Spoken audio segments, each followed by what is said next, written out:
وامتنانه، وأشهد أن لا إله إلا الله وحده لا شريك له تعظيما لشأنه،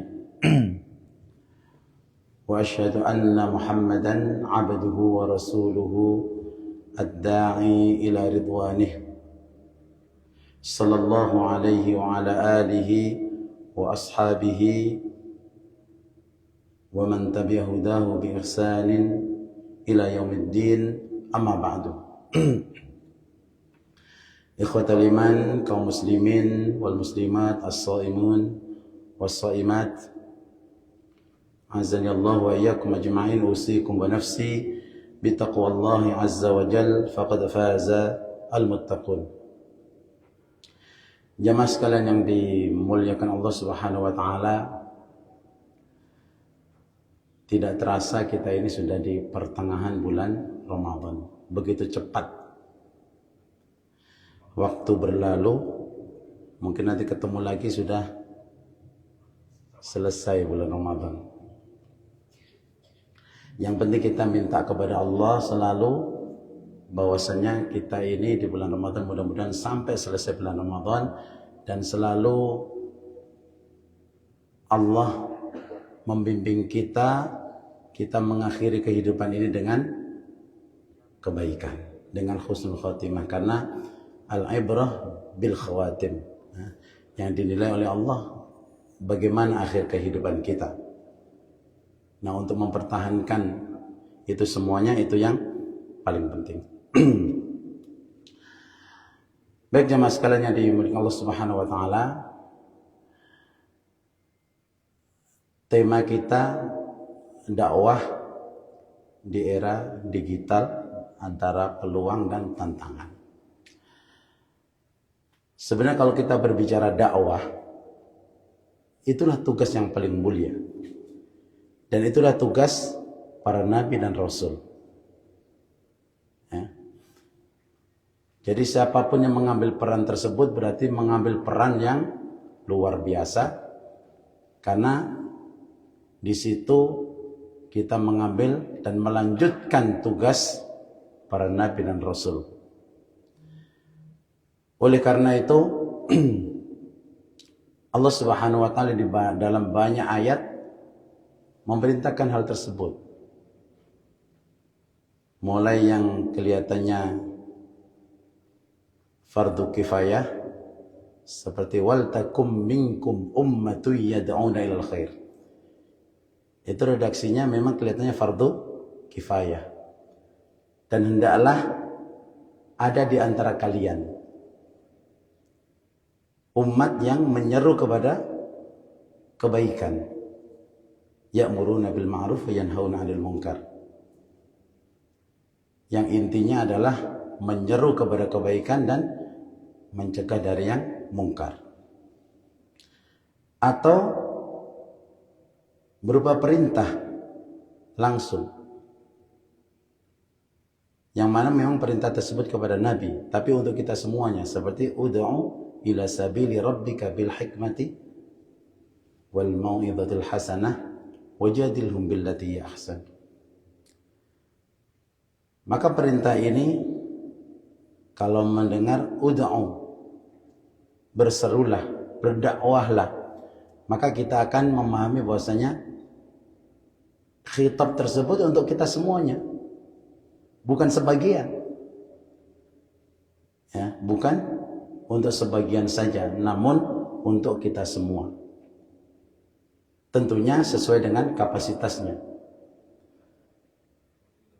Nah, ini yang harus kita sadari. Dan Allah juga memuji dalam ayat lain, wa man ahsanu mimman da'a ila Allah. Tidak ada yang lebih baik, ya, di dunia ini kecuali siapapun yang mau mengajak ilallah, gitu. Nah, dalam konteks ini saya tidak berbicara tentang bagaimana berdakwah dengan teknologi dan seterusnya. Saya lebih kepada kita sebagai pengguna. Karena kebanyakan kita adalah yang menggunakan nikmat teknologi yang Allah sediakan. Mungkin dulu di zaman Rasulullah SAW tidak ada teknologi seperti sekarang ini. Tapi ini berkembang luar biasa. Apalagi hari-hari ini, ya, yang mana dunia sedang tidak baik-baik saja. Ya. Kita mohon kepada Allah, jangan sampai peperangan itu meluas luar biasa. Nah, jamaah sekalian yang dimuliakan Allah Subhanahu wa taala. Maka kesemuanya ini ya nikmat teknologi di era digital ini adalah di antara nikmat yang paling besar yang kita dapati. Mungkin yang generasi-generasi 50 tahun ke atas awal-awal dulu tidak mendapati ini. Artinya nikmat yang luar biasa. Tentunya setelah nikmat Islam. Yang mana kita bisa merasakan, ya, sekarang itu apa-apa menjadi singkat. Sehingga waktu yang dulu kita butuh lama, sekarang itu dalam sekejap kita sudah bisa menyelesaikan. Bahkan permasalahan-permasalahan yang dulu mungkin kita sehari menyelesaikan satu masalah, hari ini bisa 10 bahkan 100 masalah selesai. Dan tentu itu karena nikmat yang Allah Subhanahu wa taala berikan. Nah, ini peluangnya seperti itu. Artinya kita mendapatkan kesempatan untuk berbuat baik itu luar biasa. Kita komunikasi menjadi lebih mudah. Bukan hanya dengan orang tua, dengan siapapun, dengan guru kita dan seterusnya. Itu sekarang belajar di mana saja. Nah, sekali lagi ini adalah nikmat Allah Subhanahu wa taala. Sekali lagi kalau kita melihat ini dari sisi peluangnya, ini adalah nikmat Allah Subhanahu wa taala. Maka tidak ada perkataan yang pantas kita ucapkan kecuali firman Allah, "Wa ma bikum min ni'matin fa minallah." An-Nahl ayat 52 atau 53. Ya. Dan tidak ada di dalam diri kalian di antara nikmat-nikmat yang Allah berikan kecuali semuanya itu fa minallah, dari Allah Subhanahu wa taala. Kalau kita menyadari ini semuanya, maka apa yang kita pikirkan? Menundukkan semuanya itu untuk ketaatan kepada Allah. Dan Allah sendiri menegaskan, وَسَخَّرَ لَكُمْ مَا فِي السَّمَاوَاتِ وَمَا فِي الْأَرْضِ جَمِيعًا مِنْهُ إِنَّ فِي ذَلِكَ لَآيَاتٍ لِقَوْمٍ يَتَفَكَّرُونَ. Dan Allah itu yang menundukkan untuk kalian manusia apa saja yang ada di langit dan apa saja yang ada di bumi, jami'an, semuanya ditegaskan. Ya. Minhu, kesemuanya dari Allah. Sesungguhnya di dalamnya demikian ini sungguh terdapat tanda-tanda kebesaran Allah bagi kaum yang mau berfikir. Nah, apa kewajiban kita gitu, jamaah sekalian? Kita ini banyak pengguna. Ya. Maka kewajiban kita adalah mensyukuri nikmat Allah tersebut. Karena Allah juga mengingatkan, wa itta'adzana rabbukum la in syakartum la azidannakum wa la in kafartum inna 'adzabi lasyadid. Nah, di antara bentuk syukur terhadap nikmat ini, ya, nikmat teknologi yang luar biasa yang tidak kita dapatin pada waktu kecil, menggunakannya di dalam hal-hal al-khairat, kebaikan dan ketaatan. Mengembangkannya dalam ketaatan. Gadget yang kita pegang ini tergantung penggunanya. Ya. Ibarat pedang, ya memang dia tajam ke kanan dan ke kiri. Kita gunakan untuk apa? Kalau kita gunakan untuk ketaatan kepada Allah, fabiha wa ni'mah, maka itu akan menjadi sebaik-baik nikmat kepada Allah. Dan dalam sisi lain kita harus pandai, jangan sampai kita terperdaya. Jangan sampai kita gunakan kecanggihan teknologi tersebut di dalam hal-hal yang diharamkan oleh syariat atau dilarang. Terlebih masalah yang berkaitan dengan akidah. Sekali lagi, terlebih masalah yang berkenaan dengan akidah. Karena ini diantara perkara-perkara yang sangat-sangat berbahaya bagi akidah seorang muslim. Saya berikan contoh. Masalah akidah. Kemudian kita bertanya. Sekarang kan jadi mudah. Kita pengen apa aja tanya keluar. Bertanya tentang sesuatu yang gaib. Ya. Yang tersembunyi, yang tidak tahu kecuali Allah Subhanahu wa ta'ala. Dan Rasulnya ketika diberikan ilmu tersebut. Kemudian kita tanya kepada teknologi. Mungkin jawab. Kalau kata-katanya salah, maka kita akan masuk dalam padang pasir yang tidak ada tepi. Atau di tengah lautan yang tidak bertepi. Artinya apa? Kita akan bingung. Maka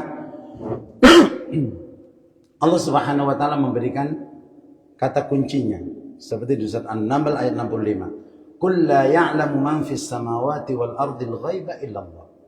Katakanlah wahai Muhammad bahwasanya tidak ada yang tahu man fis samawati wal ard, siapapun yang di langit dan di bumi, al-ghaib, perkara yang ghaib, illallah, kecuali Allah Subhanahu wa ta'ala. Oleh karena kalau kita pada zaman Nabi dulu, ya, pada zaman Nabi, mungkin sekarang juga masih ada, tapi pada zaman Nabi dulu sampai ada asbabul wurud hadis gitu ya. Maka apa bedanya ketika seorang bertanya masalah yang gaib ya, kepada kahin, tukang ramal, dukun dan seterusnya, dengan bertanya yang gaib kepada teknologi yang sekarang ini yang tidak diketahui atau mengetahuinya kecuali Allah Subhanahu wa ta'ala. Maka Rasulullah memberikan peringatan. Man ata'arrafan fasa'alahu an syai'in lam tuqbal salatun wa lam tuqbal lahu salatun arba'ina yawman. Ini sedang bertanya. Orang bertanya umpamanya tentang saya ini bintangnya apa, nanti nasibnya seperti apa. Itu contoh sederhana. Banyak anak-anak muda itu bertanya-tanya seperti itu kadang-kadang. Maka kalau itu dilakukan, sekedar bertanya, tanpa membenarkan, tanpa meyakini, itu sholatnya sudah tidak diterima 40 hari. Bagaimana kalau sampai dia terfitnah kemudian percaya? Saya tuh beberapa waktu lalu ada yang datang ke rumah bertanya tentang apa? Tentang Nabi Isa. Sampai dia itu nggak sholat gara-gara syubhat tentang hal tersebut. Karena salah bertanya, kemudian dia meyakini Nabi Isa adalah Tuhan, padahal dia Muslim dari kecil. Artinya itu fitnah dalam akidah. Kalau sampai dia membenarkan sesuatu yang gaib tersebut, faqad kafara bima unzil, maka dia benar-benar telah kufur dengan apa yang diturunkan oleh Allah Subhanahu wa ta'ala. Maka hal ini tentu perlu kita waspadai. Ini dalam bidang akidah. Kita belajar yang betul. Dan di antara kita mensyukuri adanya nikmat teknologi di era digital ini adalah waspada dalam menggunakan hal tersebut, di antaranya karena ini yang terjadi, ini betul-betul terjadi apa? Al-kadzib, untuk kebohongan,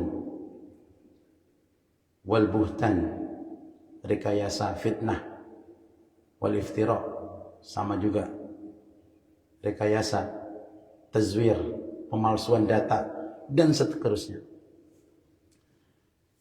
Sehingga banyak sekali ada tazwir atau tazyif as-suwar, pemalsuan foto, mungkin potongan-potongan suara, video, dan seterusnya. Yang kesemuanya itu dengan tujuan intihalus syakhsiyah. Intihalus syakhsiyah itu pemalsuan identitas. Dan itu banyak sekali. Ya. Yang kesemuanya itu tujuannya satu. Apa? Qalbul haqa'iq. Ya. Ingin merubah hakikat yang sebenarnya. Menyebar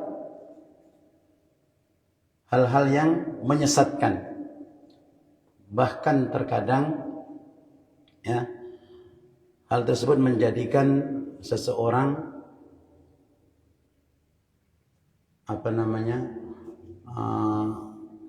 mengganggu kehormatan orang, memalsukan kehormatan seseorang, membahayakan orang-orang yang tidak bersalah. Orang-orang yang tidak bersalah terfitnah. Bahkan sampai fatwa pun bisa dibikin. Ya. Dan wajahnya wajah ulama. Mulutnya dibuat berbicara sesuai keinginan yang buat. Dan itu banyak sekali. Kalau kita tidak hati-hati, itu Ustaz Johan yang ngomong. Padahal dia nggak ngomong, bibirnya bergerak persis. Dan kadang-kadang susah sekali untuk membedakan, bener enggak ini. Dan itu terjadi. Ya. Maka ada talfiqul fatwa. Kalau kita tidak hati-hati, ada pemalsuan fatwa. Ya. Al-makdzubah, fatwa yang bohong. Seakan-akan ulama tersebut yang berbicara. Ala al-sinatil ulama. Seakan-akan itu memang beliau berbicara. Dan ini banyak, ikhwan. Maka Rasulullah SAW sebelum ada era digital ini sudah mengingatkan. Ala ukhbirukum bisyirarikum. Bukankah aku telah beri kabar kepada kalian tentang syirarukum, orang-orang yang paling buruk di antara kalian. Bahasanya al-masya'una bin namimah, yang suka kesana kemari dengan membawa berita dusta, berita bohong, fitnah. Ya. Tujuannya untuk mengadu domba. Al-mufsiduna bainal ahibbah, mengacaukan orang-orang yang saling mencintai ini supaya tidak bersatu. Banyak. Bahkan al-baghuna lil bura'i al-anat, mencari kesalahan-kesalahan orang yang baik. Ya. Untuk apa? Ya, dengan tujuan tidak baik, membalikkan sesuatu yang sebenarnya. Oleh karena itu jamaah sekalian, seorang muslim yang baik, maka dia bermuamalah dengan teknologi digital seperti ini atau yang lainnya dengan takwa. Harus betul-betul kita menggunakannya dilandasi dengan takwa kepada Allah Subhanahu wa taala. Dan merasa selalu diawasi oleh Allah Subhanahu wa taala. Kalau kita menggunakan dengan cara tersebut, insya Allah kita selamat. Ya. Karena dia yakin bahwasanya apa yang dia sampaikan, apa yang dia tulis, bahkan apa yang dia baca, maka semuanya itu muhasab, akan dimintai pertanggungjawaban oleh Allah Subhanahu wa taala sebagaimana firman Allah dalam surat Qaf ayat 18, ma yalfidhu min qaulin illa ladaihi raqibun atid. Jadi apa yang kita ucapkan, apa yang kita tulis, ingat semuanya itu ada raqib, ada atid yang selalu siap setiap waktu mencatat. Kita gunakan untuk apa? Jamaah sekalian yang dimulai Allah Subhanahu wa taala. Oleh karena itu sekali lagi ya, marilah kita bermuamalah dengan kemajuan teknologi yang Allah berikan di tengah-tengah kita ini dengan landasan takwa dan selalu merasa diawasi oleh Allah Subhanahu wa taala. Karena kalau tidak kita mudah terberdaya. Ya, di sana itu banyak manusia-manusia yang munafik. Banyak manusia-manusia yang iri dan dengki. Allah sudah mengingatkan, wa minan nasi may yu'jibuka qawluhu fil hayatid dunya. Nah, di antara manusia, maksudnya orang-orang munafik itu, may yu'jibuka qawluhu, perkataannya menakjubkan, tulisannya menakjubkan, ngedit sesuatu itu sangat menakjubkan. Berita, nggak ada berita dirubah seakan-akan berita luar biasa bisa. Dan banyak yang jadi korban. Gitu, ha? Fil hayati dunya. Bahkan di konten-konten itu menyebutkan ayat. Kalau dalam ayat itu wa yushhidullaha ala ma fi qalbi. Bahkan sampai menjadikan Allah sebagai saksi. Sampai seperti itu. Allah sebagai saksi. Berani seperti itu. Padahal Allah Subhanahu wa taala menjelaskan wa huwa aladdul khisam. Padahal dia itu adalah manusia-manusia yang paling membenci Islam. Maka kita bisa lihat wa idza tawalla sa'a fil ardh. Kalau dia diberi kekuasaan di dunia ini, liyufsidu fiha. Kerjaannya apa? Merusak. Kalau dalam Al-Qur'an itu wa yuhlikal hars. Menghancurkan ekonomi. Macam-macam banyak menghancurkan ekonomi itu. Ya, bisa korupsi, bisa apa saja. Sesuatu yang kelihatannya baik. Kemudian menjadi tidak baik. Maka hal tersebut karena kebijakan. Nah, kebijakan-kebijakan seperti ini kalau sampai ihlakul hars. Hars sebenarnya tanaman, tapi lebih luas lagi adalah masalah ekonomi. Wan nasl, dan menyebutkan dua ini. Kenapa an-nasl? Keturunan. Akhlaknya dirusak. Ya. Muda-mudi, tidak ada batas dan seterusnya. Perselingkuhan biasa saja. Zina terang-terangan. Kan begitu. Dan banyaklah pejabat-pejabat terkadang hal tersebut kayaknya biasa saja. Allah sebutkan dua ini karena ini intinya ekonomi dan akhlak. Wallahu la yuhibbul fasad, dan Allah Subhanahu wa taala tidak menyukai kerusakan. Saya tutup dengan sebuah hadis Nabi sallallahu alaihi wasallam di dalam Sunan Abu Daud. Rasulullah sallallahu alaihi wasallam bersabda, "Man qala fi mu'minin ma laysa fihi askanahu Allahu radghatal khabal hatta yakhruja mimma qala."